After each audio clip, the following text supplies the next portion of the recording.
move on to the organisation of the states of deliberation. I think quite a lot of stuff we touch on. It was very difficult to actually separate out all the material from these particular chapters, because to explain one part, you have to almost explain the bit that comes next first. So it took a great deal of time to try and eliminate repetition, or some repetition, in the actual study guide. But ultimately, you can't exactly explain the first anything in the first part without talking about committees and the nature of committees. And now we go on and talk about the organisation of the states by way of committees. So now, the two constants throughout the system, throughout the constitutional history of Guernsey, which has been subject to states of deliberation, is that the business of the states of deliberation is done through committees, and there is no party system. Now, there is a view that the cabinet in the UK is actually a committee of the House of Commons, and it could be seen in that sort of way. But this is actually a proper committee of the House. Each committee is formed of members who are elected by the States of Deliberation as a whole to carry out particular parts of the business of the States of Deliberation. So how is business done? And this is one of my favourite quotes from constitutional law, with Walter Bagehot writing in the 1860s. That the question that's never asked about the UK Parliament is not how is the country managed so well, given there's a Parliament, so possibly wouldn't say that these days, but how is it managed at all? How do you actually manage to take, in the UK's sense, 650 people and convert it into a rational system of government? And of course, in Guernsey, how do you take 40 members of the States of Deliberation, if we include those in Alderney, and without actually having the leadership of party, how does it actually conduct any business whatsoever? And the way in which it's done, obviously, is because it organises itself into smaller groups. 40 people sitting down, each delivering their own idea, is not going to come to any sort of rational decision as to how to handle particular parts of committee business. It's not going to handle a decision in education well and make it in any vague way coordinate with the same decisions, with equivalent decisions as regards health. So how does it do it these days? How do the committees work? Well, back at the turn of the millennium, there was the Harwood Report. And this is where Liz is more than welcome to leap in at any point. And it was comprised, it was very much, had considerable expertise on this committee, and it's very, very impressive to see it. It's got strong local expertise. It's got expertise that draws from the other Crown dependencies.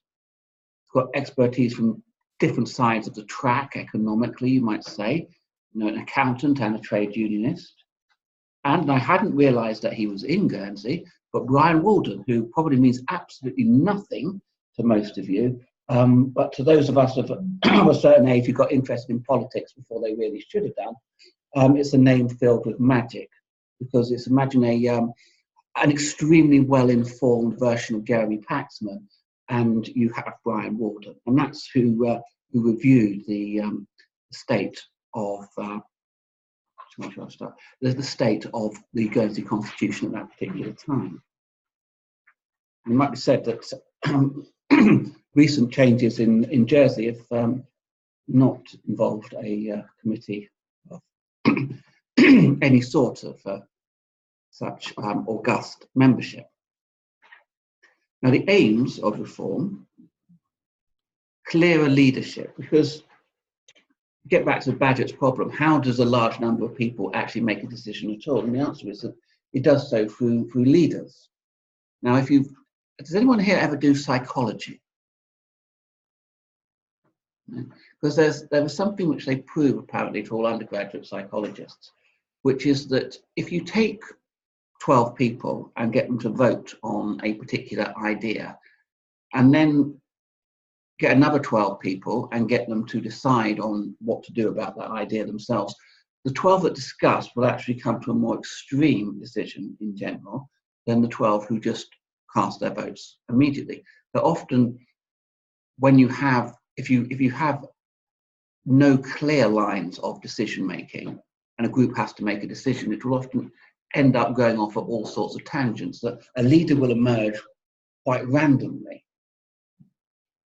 But what you need is clear leadership that you can identify, and a leader who should be the leader, rather than just the person who shouts loudest at a meeting.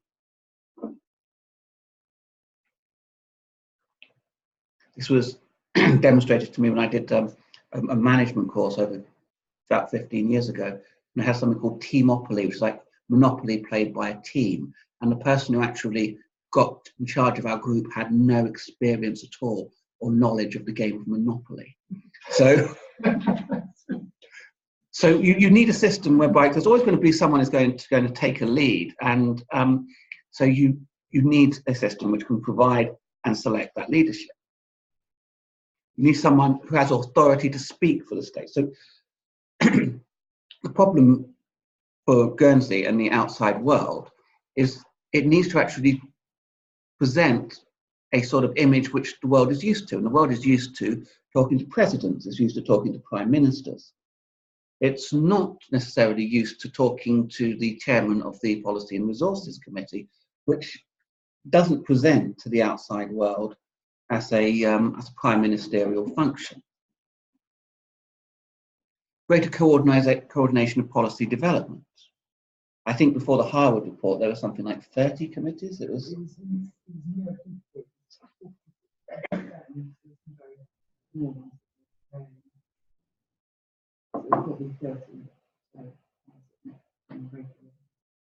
there were some radical suggestions beforehand to reduce it to 20. So you don't, even though you have 40 people who all know each other and should be able to coordinate, if you're dividing up into little groups like that, each group has its own dynamic, its own leadership dynamic, and it's liable to go off in all different directions. Slim down government. Now, next one is interesting. Greater accountability for actions of states' departments. Now, why is that interesting? Because ultimately, as some of us know more than others, most of the business of government is carried out by officials. It's not carried out by those who are elected. Most decisions are taken by officials and not really in anything other than a formal sense taken by ministers, or even, as with many laws, except on the necessary democratic form, not especially will the legislature be engaged in them. Democracy is to a very large extent, and there's a great phrase which you needn't really note down because no one in Marxist is necessarily going to know it, but there's a great American called Robert Dahl, who was a philosopher of democracy. And he said that representative democracy is good for translating strongly held, stable views in society into action. So basically, what isn't strongly held or not stable tends to just bubble along, beneath the notice of democracy, and it's often taken care of by officials. But how do those officials get kept into account? Well, how they get kept into account if you have 30 to 50 departments which hardly ever meet?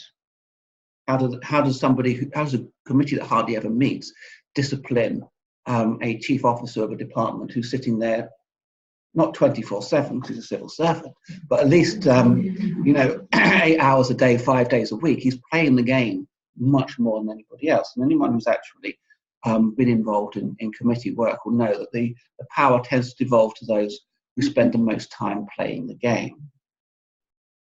So you have part-time committees, full-time departments that don't match the committees, presumably, because if you don't have 50 departments, but you do have 50 committees, so they can very easily say, well, oh, that committee's told us to do something, but that conflicts with another committee, and we have to try and work out what we do with that. Oh, it just happens to be what we want to do.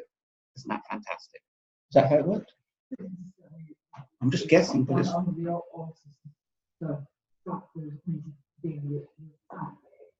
But then there was another committee, the Public Thoroughfares Committee, dealing with the maintenance of roads and that. Yeah, so there was an immediate tension that if traffic wanted to walk through a junction,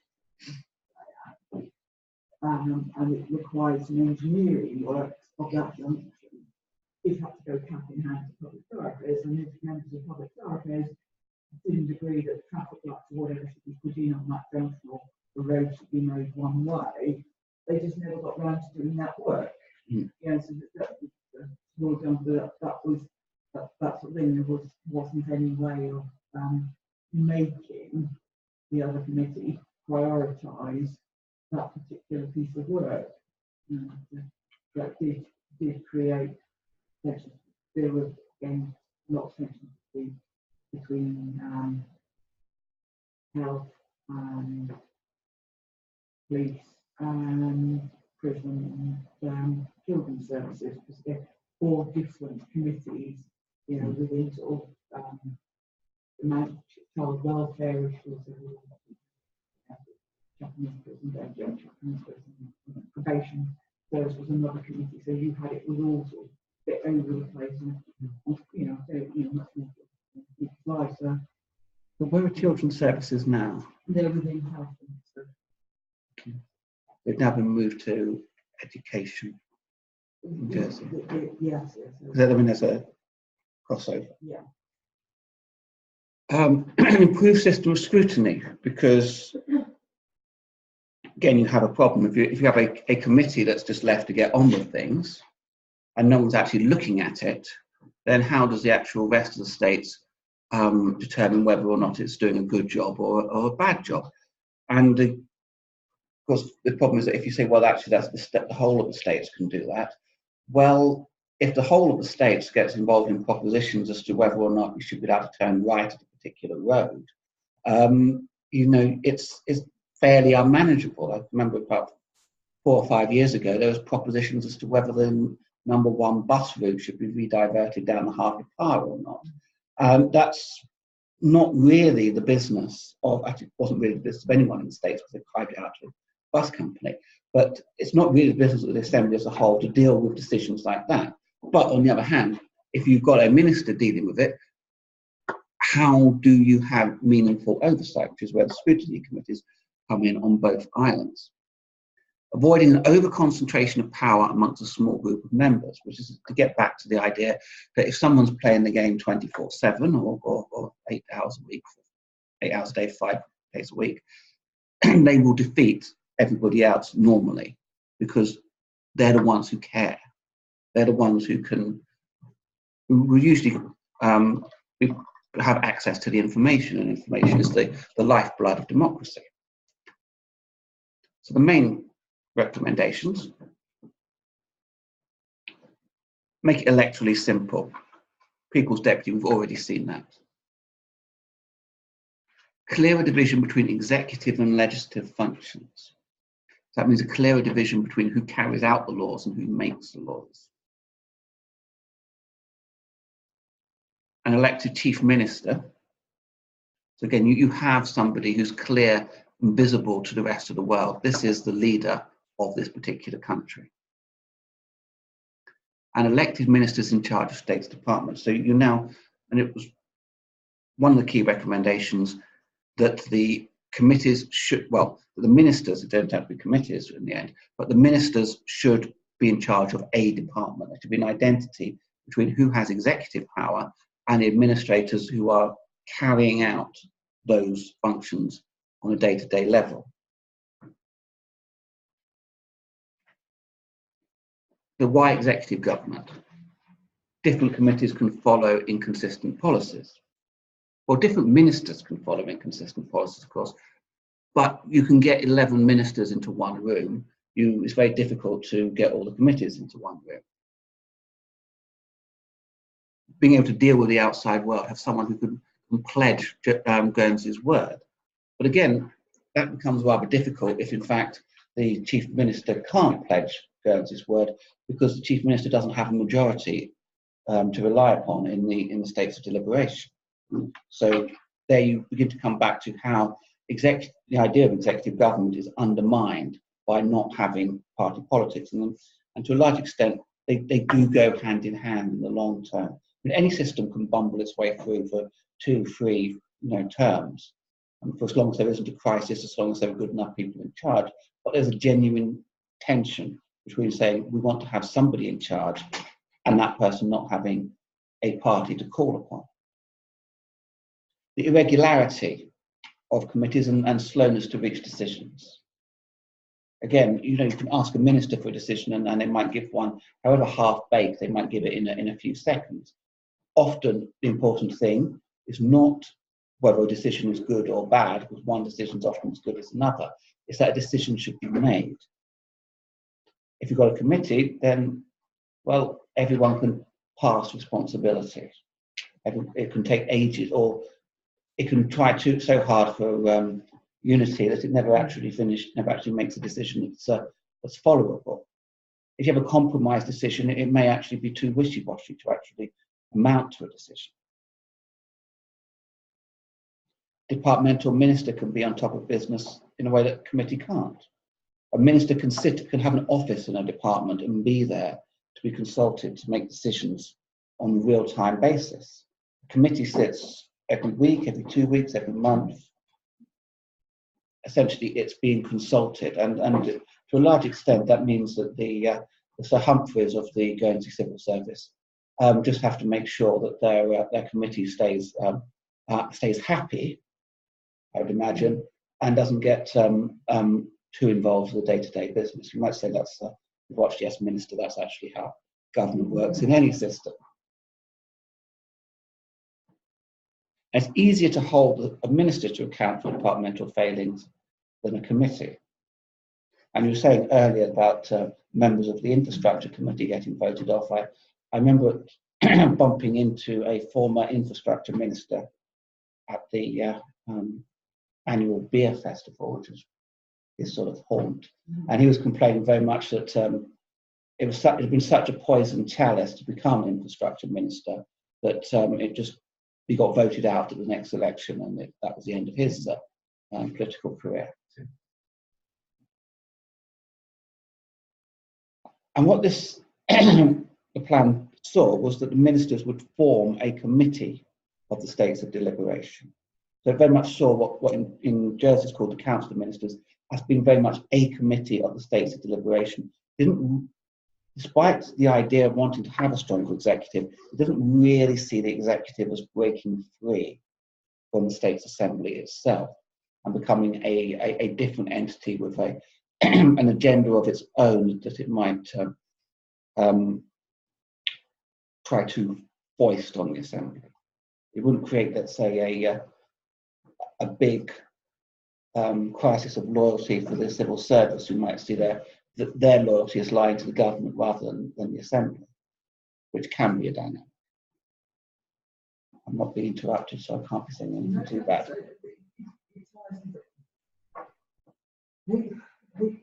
The important thing about it is that Harvard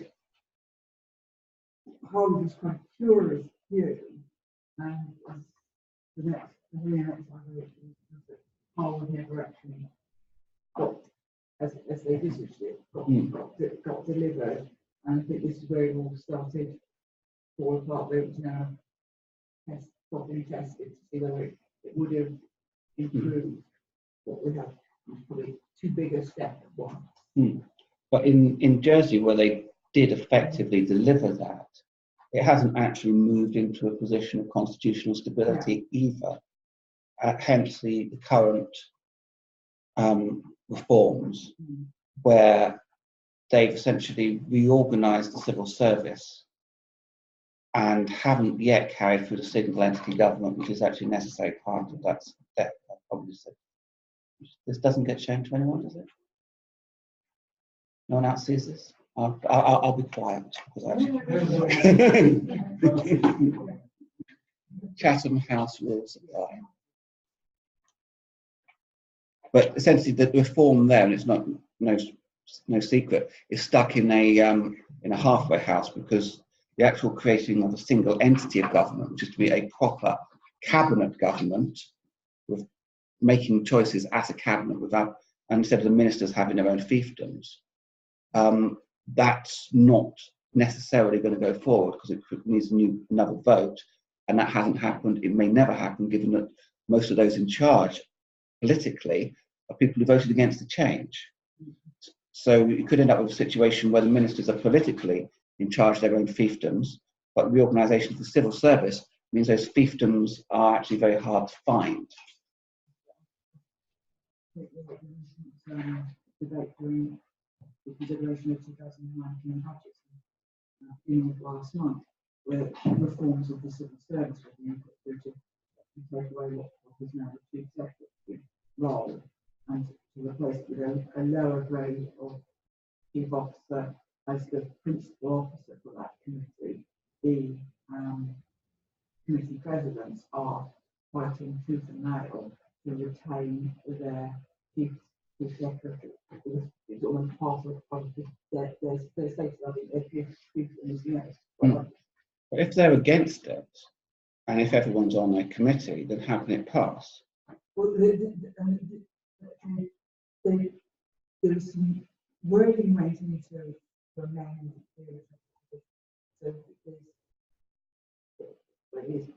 it's not consultation, but it's meaningful. That's like meaningful discussions.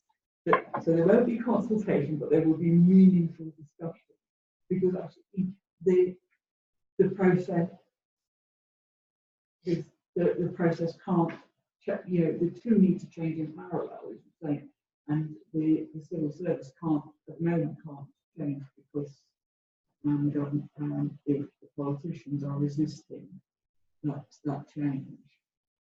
Over to just run ahead, does that mean that you've now got a division between the Policy and Resources Committee as the executive committee, which is meant to be controlling everything, and the actual committees who control the individual subject areas?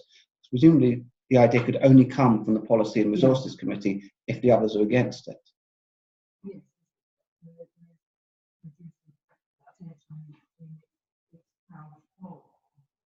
The different committees will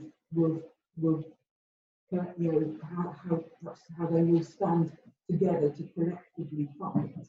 So would it mean then that civil service would effectively stand underneath the Policy and Resources Committee rather than fragmented underneath the various committees?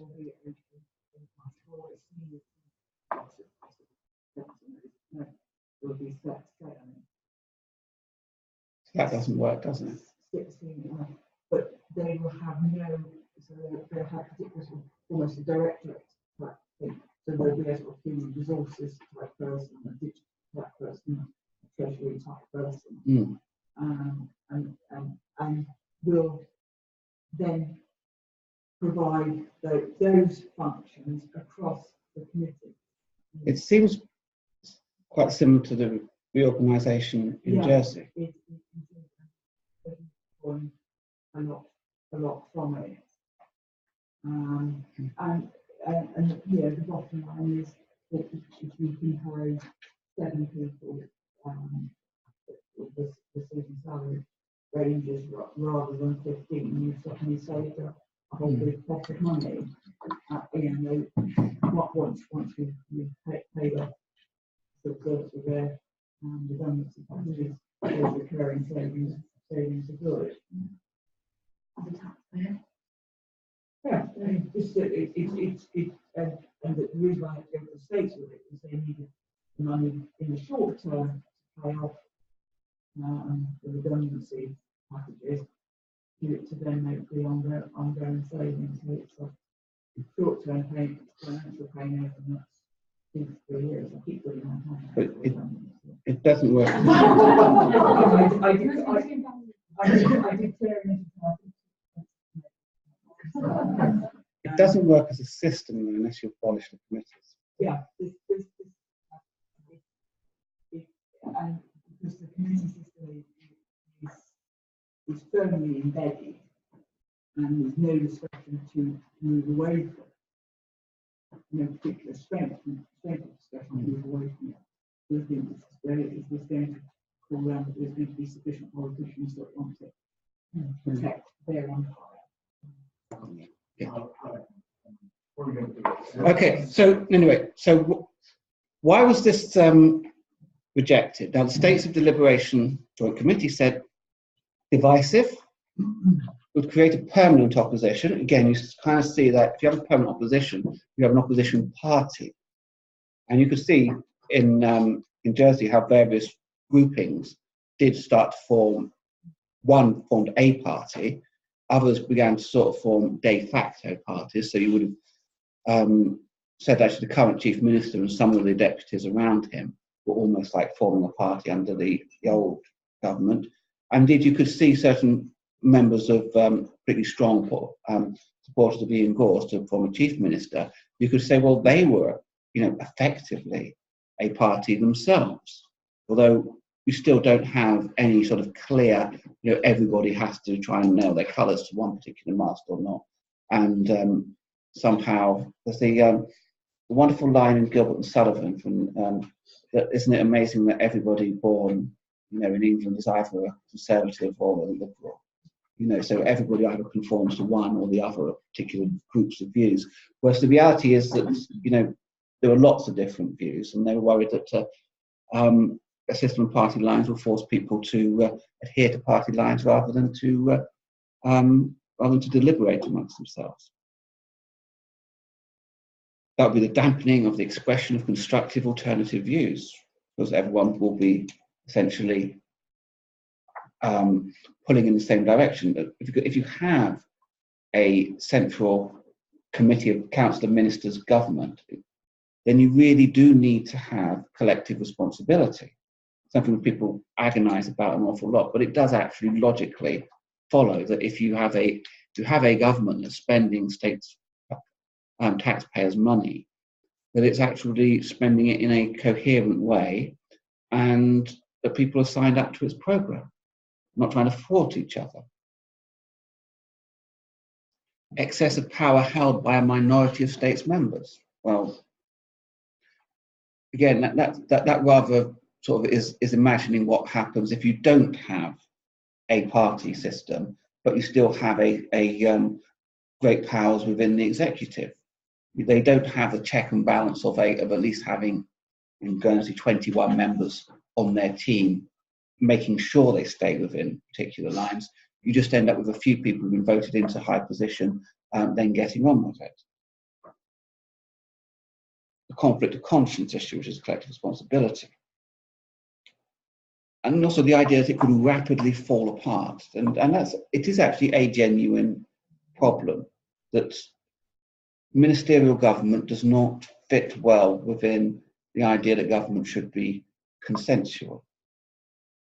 You can see why it hasn't fallen apart in Jersey. And again, even if the politicians fall apart to a large degree, the business of government trundles on all the same. It didn't harm Belgium too much to be without a government for over a year, and probably doing Northern Ireland a world of good not to have a government.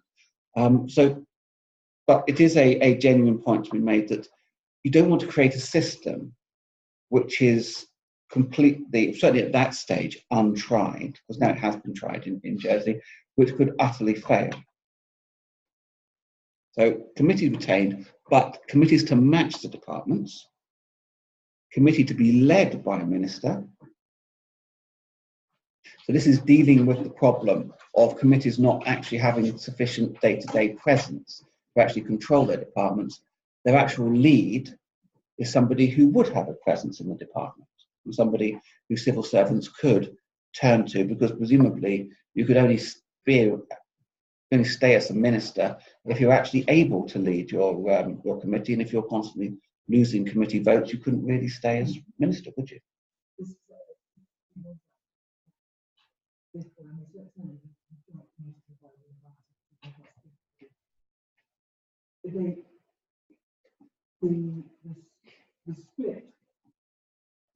The split was fairly narrow. It was only just in favour of going for this hybrid. between what we had and what Harvard was recommending. And I think it was by no means certain that actually it wasn't, we weren't going to end up with a form of executive government. But I think it came down, even back until at that time, a lot of it came down to actually particular personalities, and there were concerns that actually particular people were going to dominate, rather, it's that sort of thing. You look at who's in government at the moment, and you say, right, those are very much people that are elected. That's the likely 3 or 4 that's going to come out as chief minister.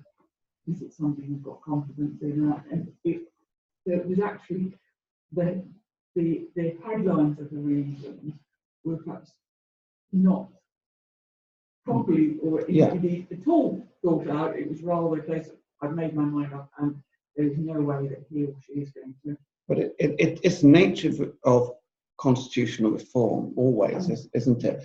That you don't just react to a theoretical problem, but you react to a practical problem, which is why a good king, despite the fact that monarchical government is inherently dictatorial, good kings don't get revolutions because people don't feel strongly enough about the problem. If you have a bad king, like Charles I, for example, then people get very, very het up about the problems. And if you have a bad king such as James II, then people will have a revolution over the dispensing power, which, again, would have been seen like a rather technical constitutional issue if it wasn't being used in a way that was particularly hurting people's, in that case, religious sentiment at that particular time. So say we don't want a system because actually I really don't want him to be in charge, is on the surface short-sighted and illogical, but it's the natural way of the world. When you think about it, the system has to work in the real world, and the only real world you can measure it against is the one you're in, precisely. So, and you get a senior committee called the Policy Council, which is all the ministers together. So the idea would be that everyone would be able to get together, discuss things, and make sure everybody works well together, which actually is not that great a dissimilarity to the idea in the Jersey civil service reform and what you say is civil service reform here, which is the idea that if you get everybody together so that they are talking to each other, what you'll get is people coming out of their silence. Often the reality is as people, the day-to-day grind of what you actually have to do tends to swamp that, which I think is really where you get to in the next stage, isn't it? So these are the 11 committees. I really, really hope that you will not get a question to non-naming the committees. So you get the 2016 reforms. And the big problem, apart from this rather pointless change of names, which seems to, defeats one of the key Harvard things about presenting leadership to the outside world, because being chairman of the Policy and Resources Committee makes you sound like it makes you sound like you're a local councillor. Underlying it now, there is a sort of discussion about it. The different sort of the present of Policy and Resources on Ireland and within dealing with Ireland stuff. But off Ireland, they have lots of glorious titles to try and make it clear that the President of Policy and Resources is the senior member of the States of Deliberation. But when people wiki it, they get a different answer, and that's inconvenient, isn't it? I mean, because people will, if they're thinking, I'm dealing with Guernsey, I've never dealt with Guernsey before. How do I find out about Guernsey? Wikipedia. He's calling himself a chief minister. They don't have a chief minister. I'm confused. Who are these people? You see, they've got this business card. It's very long, this title, with alternatives.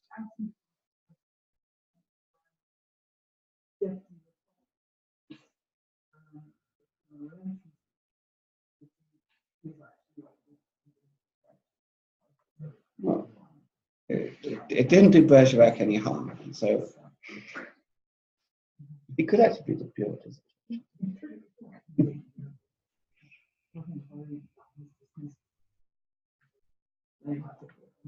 Yeah.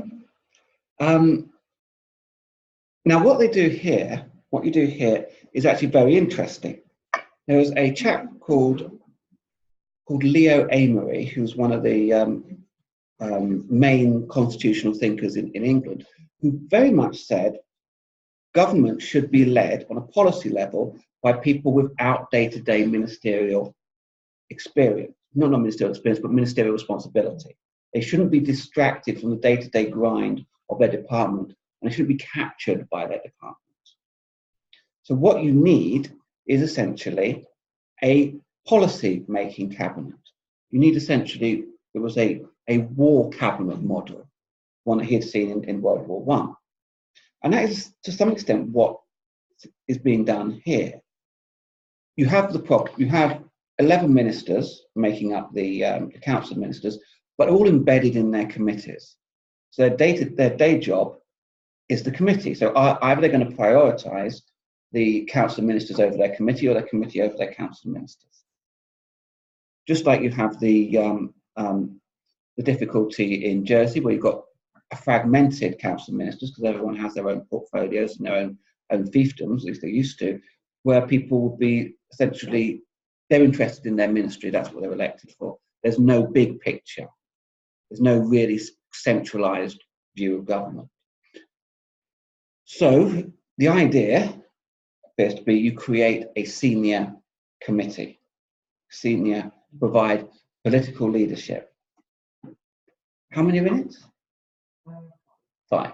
So it's nice and small. It really does sound like the war cabinet model. A nice, small. Hopefully, these are the leaders. These are the people with the most influence.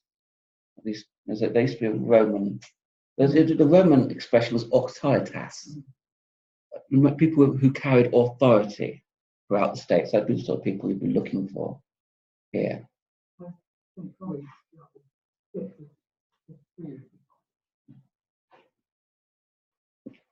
And I'm wondering about what I'm saying.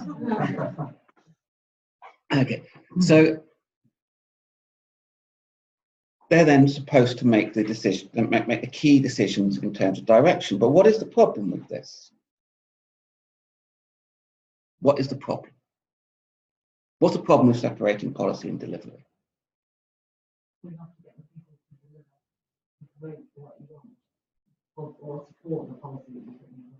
Yeah. So if you have a government where one person comes up with a policy and another person is charged with delivering it, how well do you imagine a committee that doesn't believe in that policy is going to do with delivering that? Not very.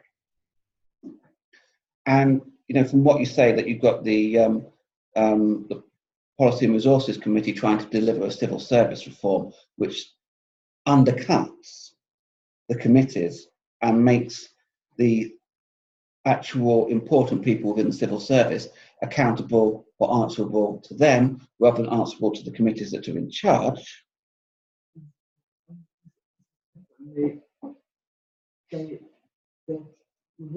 workaround in effective delivery policy is through the Policy and Resources Plan, but that has something like 40 priorities.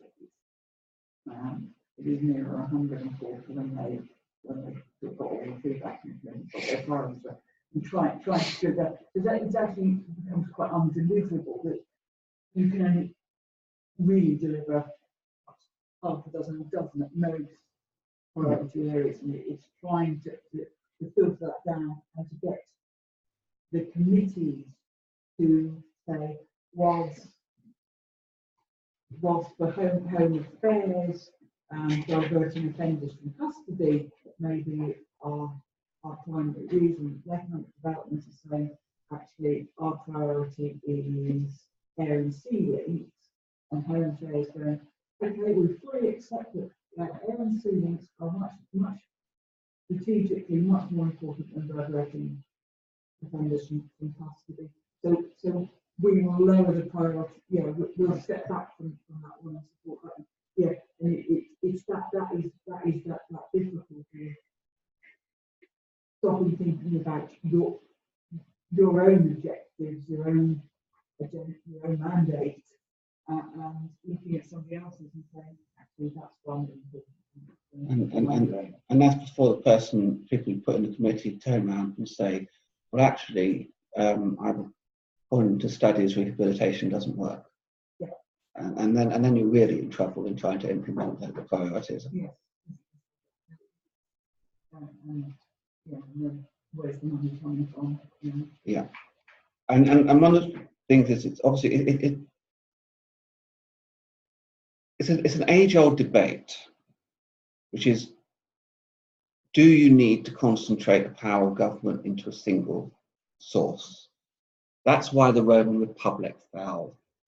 That's why absolute monarchies became fashionable amongst modernizers in the 16th and 17th century. Because all these things about priorities and everything like that, it works if you have somebody who is actually conducting the whole show. You can't very readily create the efficiencies that come with centralizing policy and priorities without actually centralizing the decision making into essentially ultimately one person's hands, whether it be a president or Prime Minister Blair, Theresa May before June the 8th last year. Unless power is concentrated in those sort of hands, it becomes, you will have conflicts within the system and you will have inefficiencies. And you either live with those because you prefer a consensual model, or you move to something more centralized. And it seems that the theme of Guernsey's recent changes, which seem to be getting ever quicker, is trying to reconcile the desire for efficiency with the desire for consensual government, and consensus isn't efficient. Is that fair to say? Yes, and it is always going to be different. Each time each member of state and deliberation is an independent member of the assembly, and alliances and that will shift very much from topic to topic. So you have a policy and resources committee. It's in charge of policy, but you can't separate policy from delivery that easily. The allocation of resources, I mean, again, that's perhaps something you can more readily do, but of course committees are going to feel upset if they're starved of resources, and how, if you're on the outside, you really know who's telling the truth about their priorities and about where things are efficient. Are demand-led, particularly in health and education. So although they get allocated a budget and policy and resources will cut very loudly and like fingers of them, and they're coming with an overspend of X million.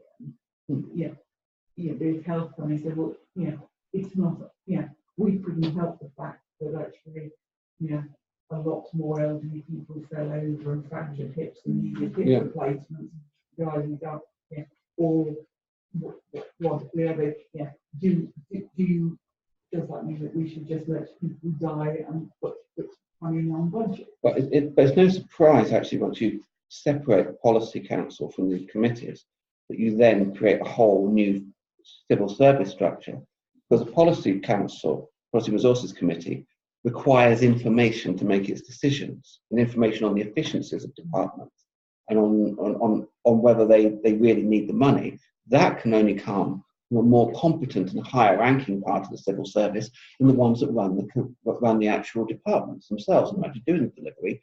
Otherwise, who are they to actually comment on whether or not education's doing things badly? So you end up with 9 principal committees to oversee departments. Those can be further rationalised. and a presumption that all committees should have a maximum of 5 states members. We have no ministers anymore. So has it gone down? It's probably gone down since I wrote it.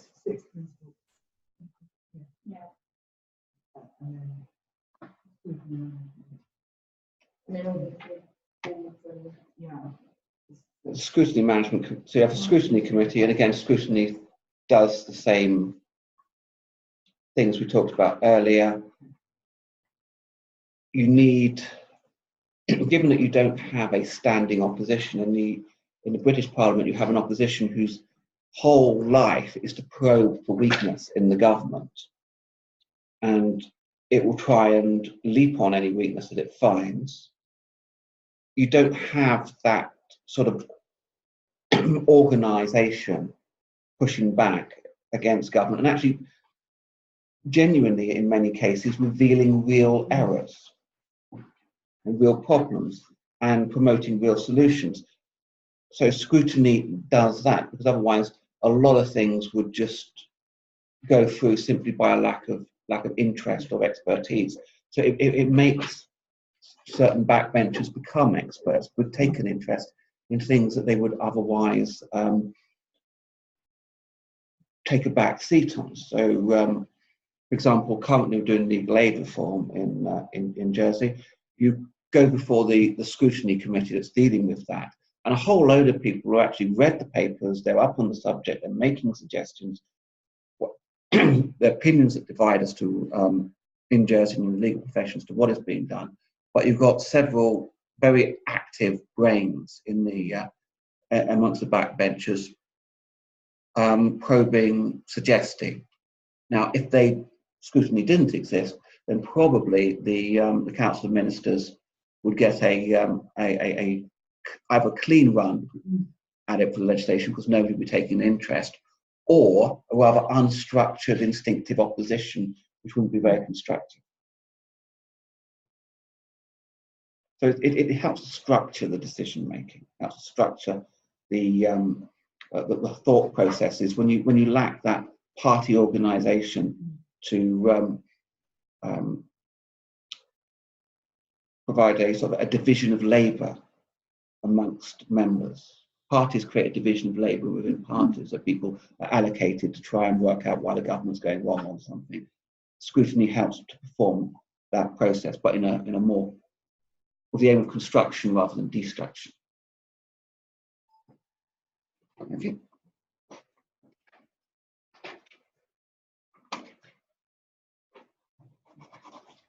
I'm first using the wrong one. Procedure. So just in case you thought it couldn't get any worse, now we deal with procedure.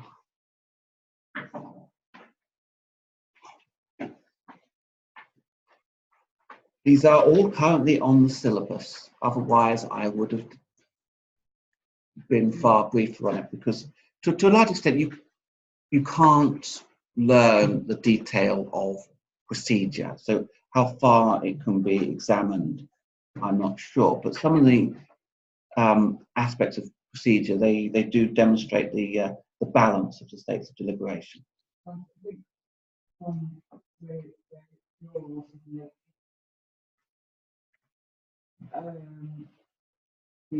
At exam, you would get the relevant extracts from the rules of procedure, but it's knowing the headlines, so probably what's in the slides is going to be very helpful.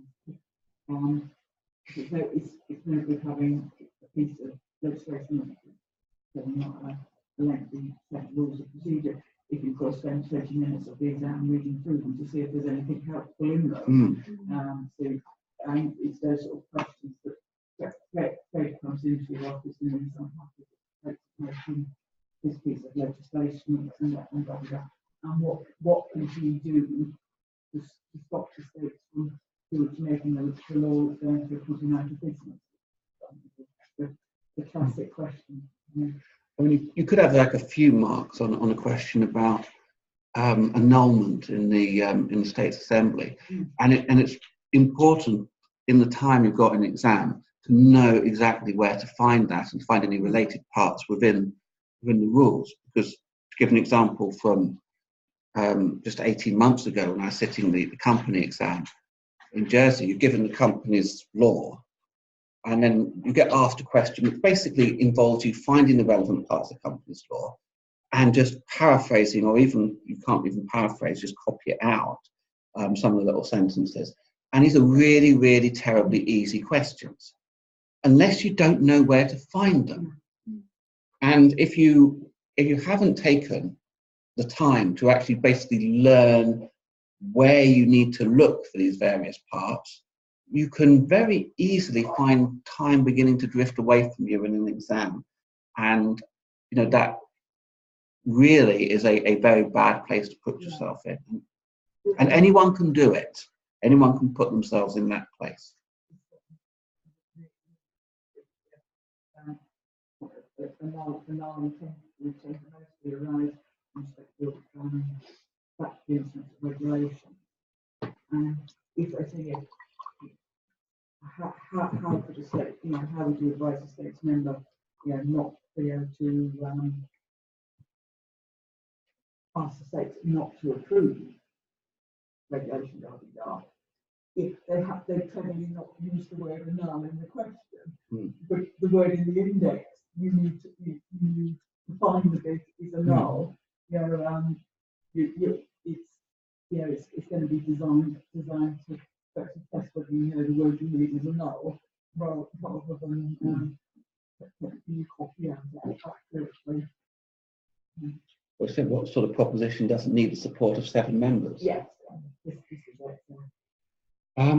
So, the Reformed Guernsey Law, 1948, is effectively the Guernsey Constitution, although there isn't actually a Guernsey Constitution in the sense that you would know from Canada or the USA or France, or actually every other country apart from the UK, New Zealand, Israel. Used to be Libya, but I'm not sure where that is now.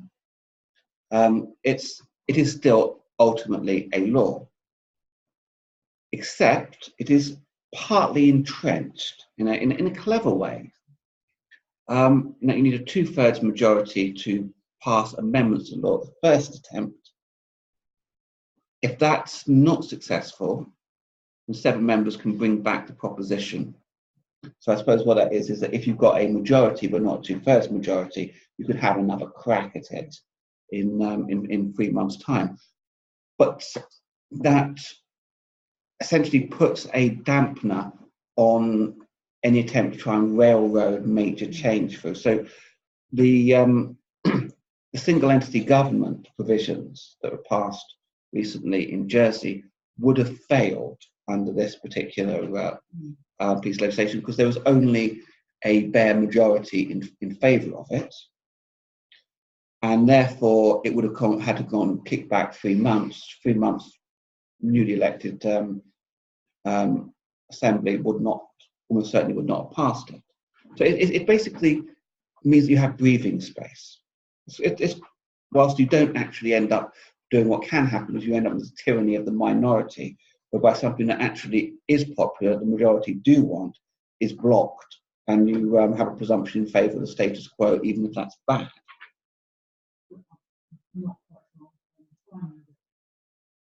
In relation to the Bailiffs Paper, but obviously all the changes that are going to be still that's the new constitution going to employ regarding how the referendum result, how option A is brought forward, will require that 2/3 majority.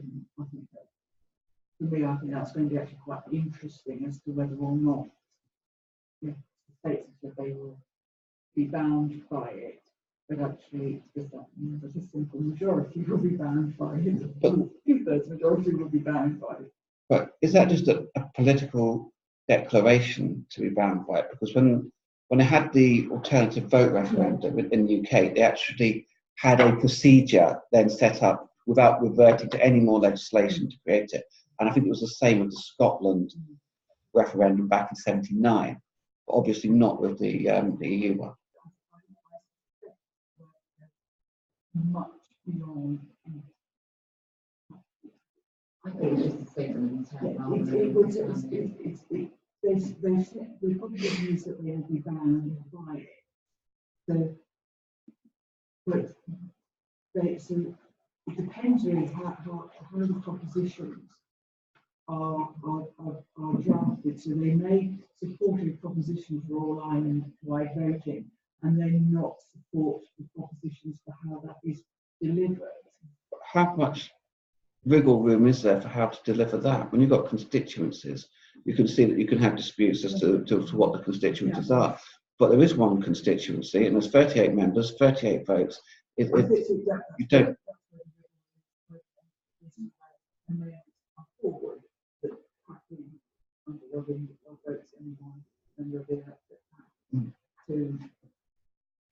Somewhere between 5 and 20. Where is that going to go to? It's going to be, I think probably May, June of next year. The time is just outside. But what I'll do is I'll check the timetable and make sure I communicate through, get all the communicate what the timetable is. Check with Christine. I think the thing is that you're never wrong to cite, last week's case and last week's law, but you're not expected to know it, and particularly for the European stuff, you're just going to do it on the basis that nothing's changed, which actually is probably going to be the correct basis of making things go. So I think I can settle there. Go on the basis that nothing is changing, because you don't know what's going to come next. You'll know what's going to come next if the whole thing ends without any sort of agreement, because then you just simply terminate European law. If you go into a deal with a transitional period, you don't know what's going to come next, because within the possibilities of a transitional period is actually staying in the European Union. That isn't written down, but that's obviously true. And if you wish to be cynical, that is actually the intention of having a standstill transition. If you have a transitional period and you don't leap back into the European Union, you then have the question of what comes next. Well, you don't know. You don't know what the any sort of future deal is going to look like. It could look very much like staying in, and I think Mr. Macron has that planned. Or it can be the backstop, and the backstop will quite possibly look very much like European Union membership, but covering fewer subjects. So you don't know what's going to happen. So it's far better to just assume that nothing is going to happen, because how can you teach something which doesn't exist? And certainly under the transitional period, nothing will change for 2 years. So we shouldn't be thinking about essays rejecting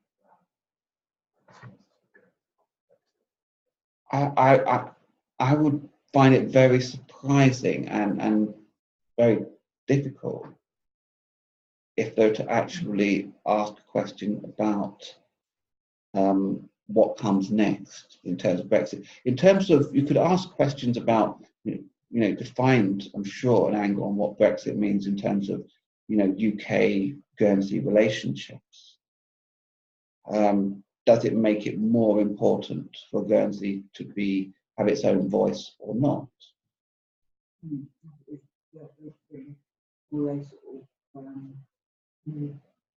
Opening you up to a discussion, we're testing your thinking about life post-Brexit and its implications for Guernsey in its sort of juxtaposed position.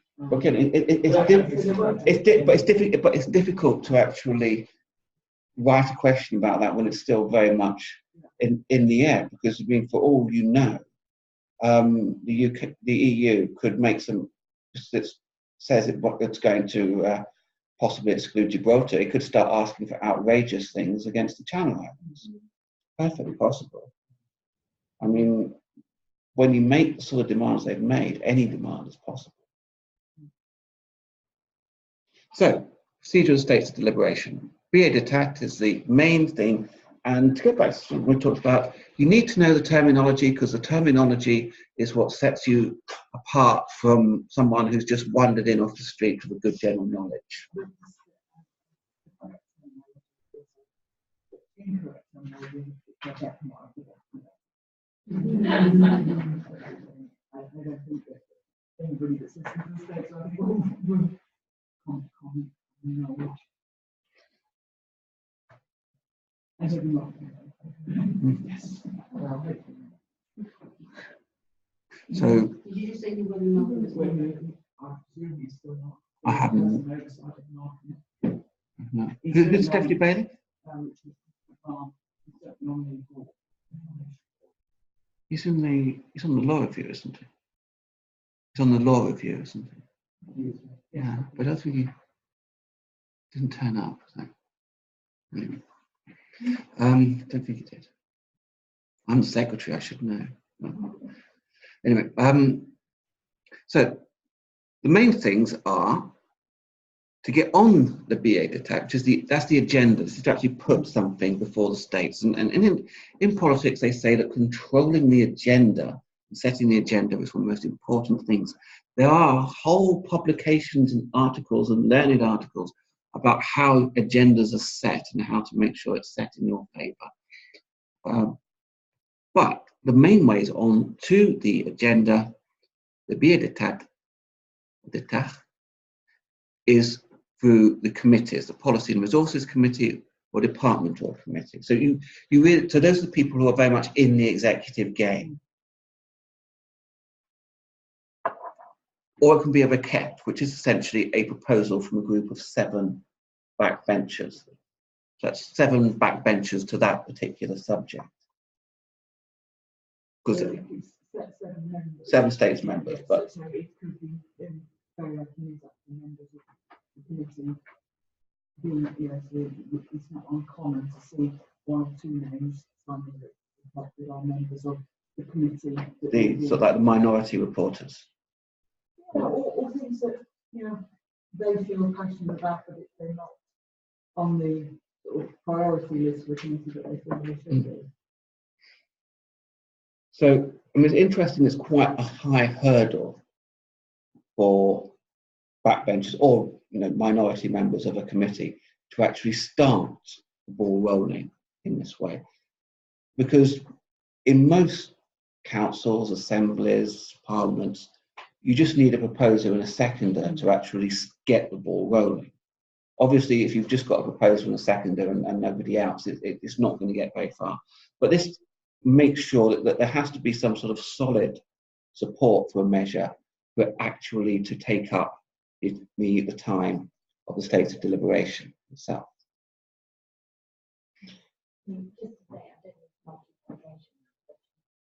They're constantly changing the time, but I'm just trying to remind myself. This is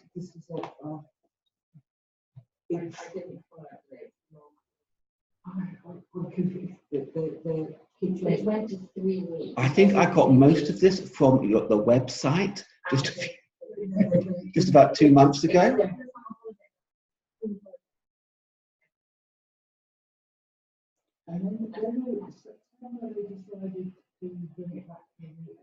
Okay, it's a regular publication. It's a regular publication. It's set in the agenda, so presumably, because the state deliberation sits monthly, doesn't it? No, but apart from when everyone goes on holiday, is it because other than the recess period.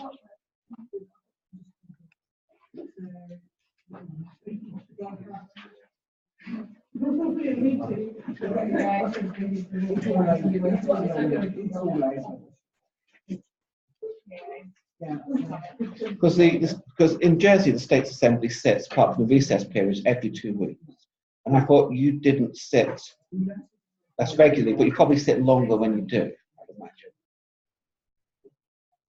Yeah. we managed to get some of the sessions down to a morning recently. So anyway, it doesn't. It's not terribly important.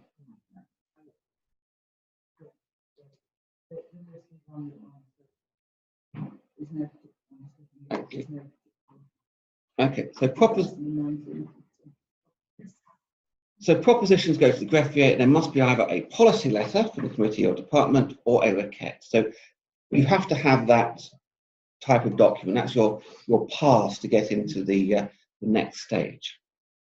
So policy letters basically means it's proposals by committee, and they come in two parts: the outline of the proposal, which is addressed to the presiding officer, and a longer report setting out the reasoning. It can be like a prospectus or a brochure, and it can be in support of legislative propositions, because obviously the States Assembly, States of Deliberation, is in charge ultimately of executive and legislative functions, although its most obvious role is legislative. So you can have, and you can have this on both islands, you can have proposals that are pure executive. It's very much, we want this to happen.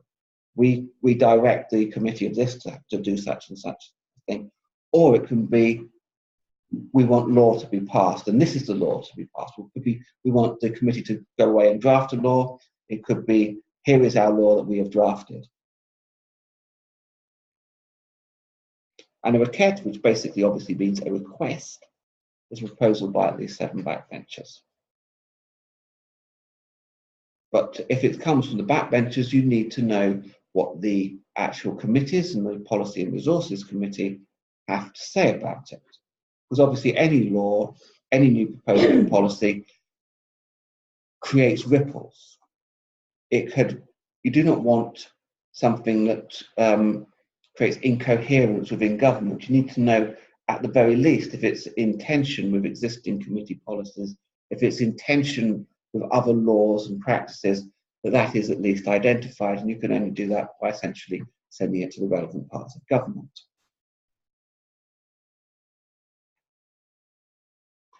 Very important for us as lawyers, projet de loi and draft ordinances. This is essentially legislation that is going to be passed by the States of Deliberation, and it will have been scrutinised by law officers and legislative draftsmen. This, in Jersey, it actually sometimes it doesn't really get scrutinised by the law officers, but every bit of law gets drafted by the law, now what's called the Legislative Draftsman's Office. Scrutinised in final form, so I'm told, by Bailiff and the Policy and Resources Committee, which you doubt about the Bailiff. Does that mean if a project is attached to a CSPA, that it's really at that state's meeting, but it still has various suspicions or debating? It's actually unusual for the project and the BA and the policy list to be put through at the same time. But that provision is only done in exception that if something is needing to be moved very quickly. And normally the policy letter will come with a draft instruction to prepare the legislature to give effect to the foregoing. Then some months, weeks, years later, the draft project will come forward for approval. And if during the drafting process, the draftsman at St James University or indeed the review committee advised that actually the drafting doesn't go, drafting instructions don't go further than time, or something changes that is sensible to extend on, then there is a facility to bring back a policy letter at that point to explain why the drafting has gone beyond the initial proposition and ask the state to agree to extend the scope of that draft and take that forward. If a change of legislation is pressing rather than urgent, then the committee can seek permission to bring the policy letter and the project forward at the same time. And that's a very good example of why you're here, because you don't get that sort of stuff from the sort of books and journal articles, because what that is showing is a greater extent to which the States Assembly is in charge of legislation and process of legislation and process of signing off on policy than you get in Jersey with ministerial government. When you have ministerial government, it's much more, that sort of legislation is driven through by the minister and thus by the department. And the questions of, well, what are the policy and developments in policy essentially in-house within government.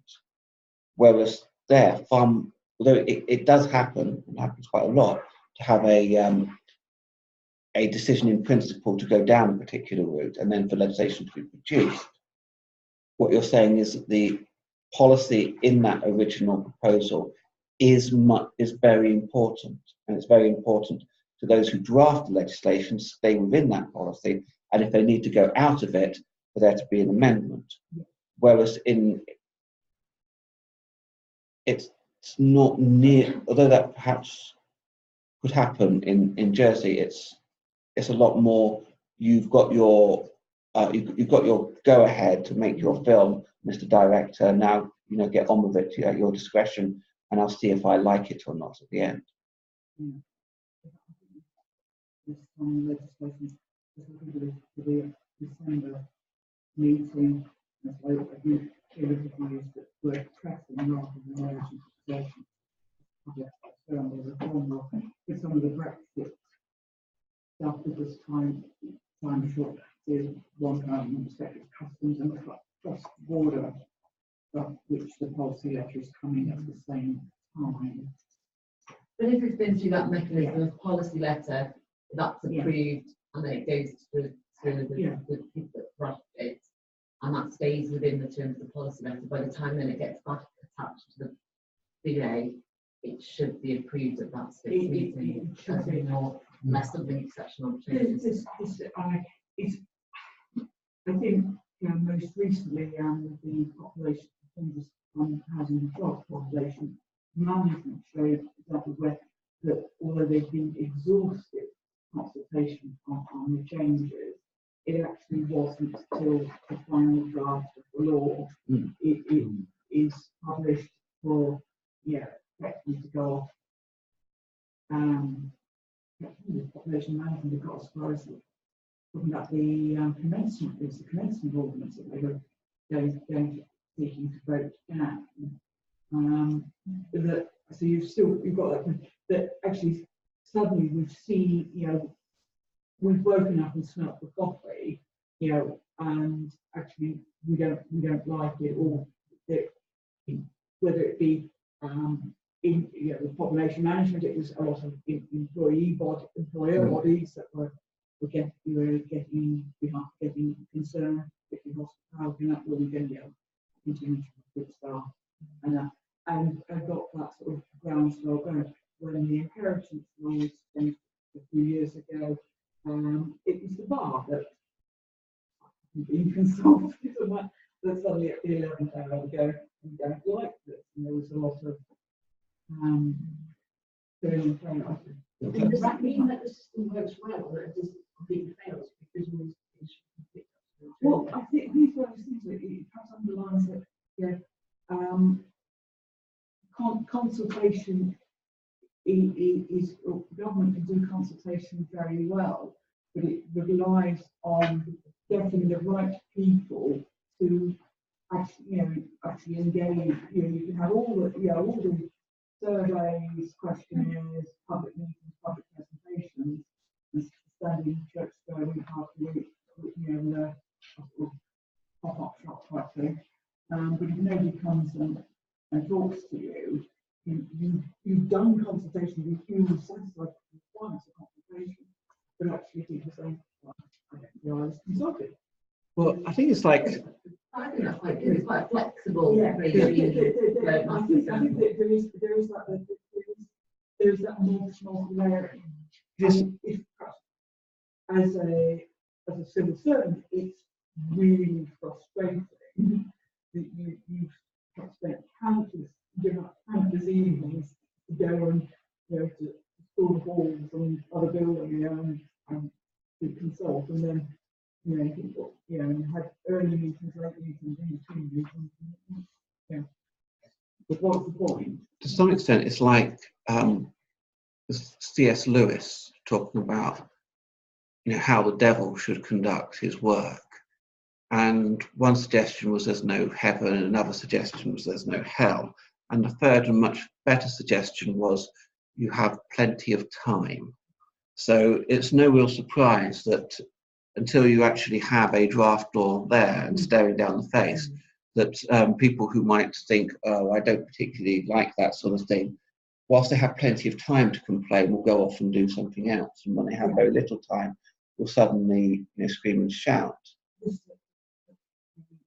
The policy the proposals are becoming a statutory reality.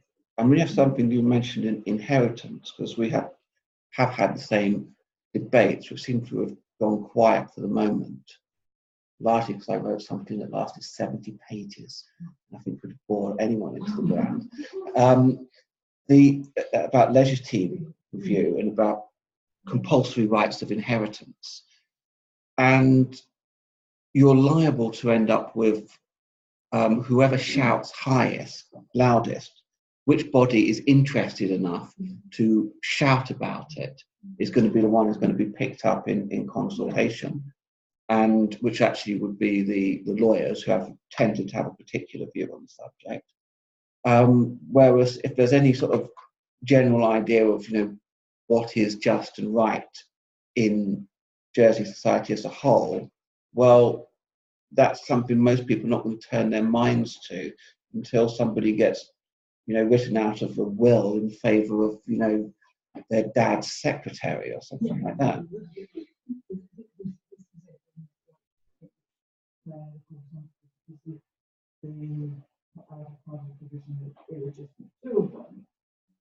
Which was to recognise absolutely, but it translated into a provision that actually basically, somebody could pop up and say, I am a natural child of the deceased, Because that was one of the things. If you were a natural child who'd never met, you were as good as anyone else. But if you were a child of the family, a beloved stepdaughter, you were nowhere. There were, in the very early days, a number of people who were having to practically go and get a ruling from the court because the person had died without making that provision in their will to divide the estate. So they didn't have to wait 7 years just in case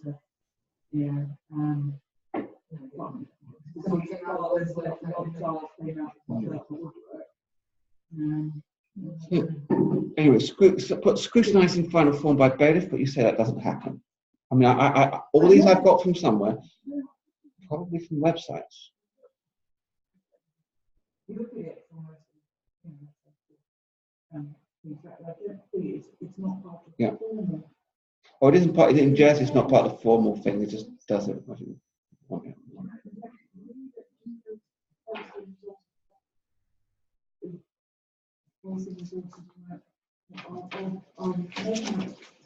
Double check and get actually a definitive answer. Certainly having dealt with many policy resources, again, there's lots of legislation.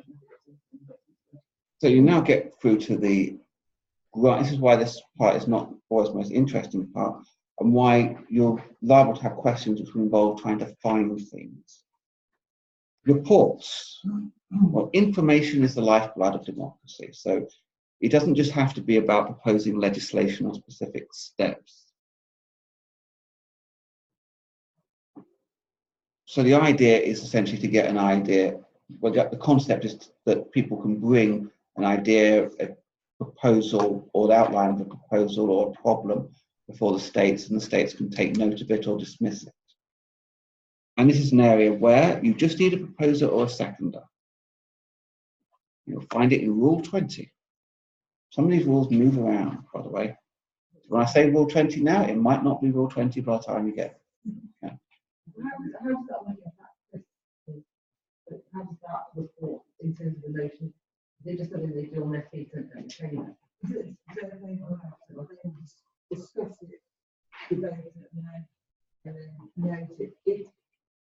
It's not a particularly helpful tool beyond perhaps testing the appetite of the assembly for something.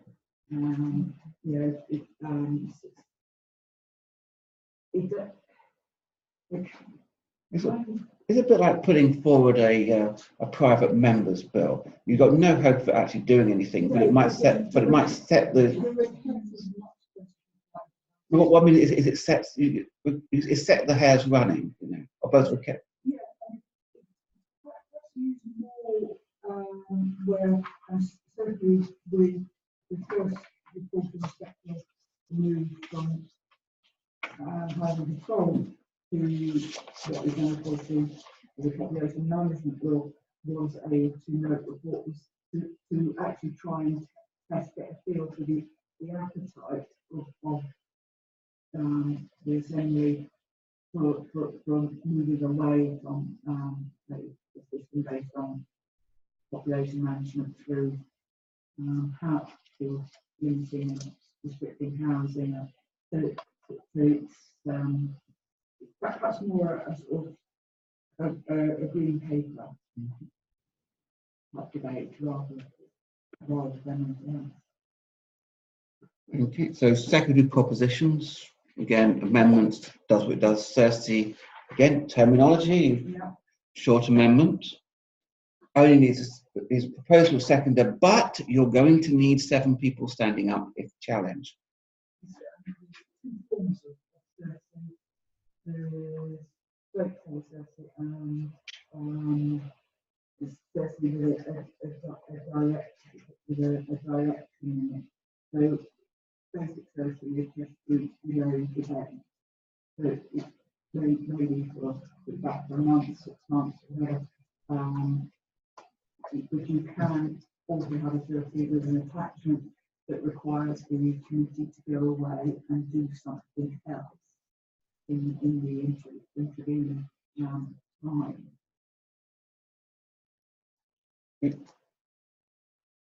Motions to annul. This is important because this is the control on secondary legislation.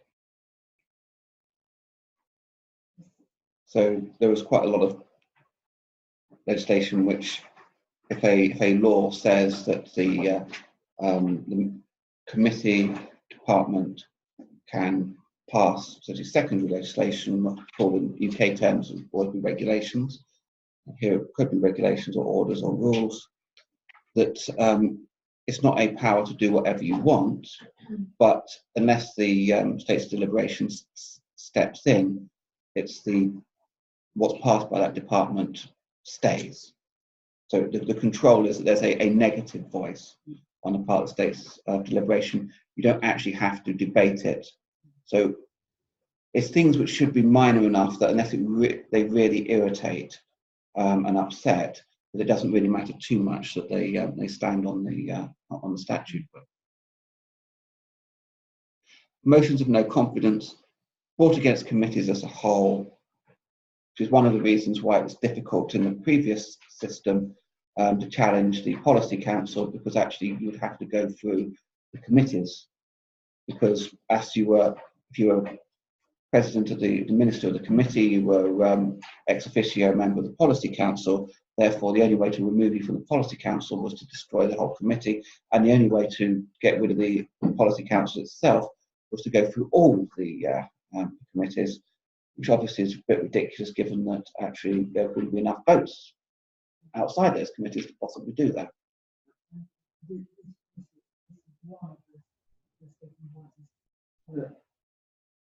Still, the motions of no confidence are against the whole committee. So rather than have the individual road member or certainly a president, which is not, you know, so perhaps a committee losing confidence in their president, there isn't a route for them to bring a motion of no confidence in their president without affecting themselves. So it should really say pointless against the policy council as was. So they it's easier now against the policy. Okay. I think we should take a brief break.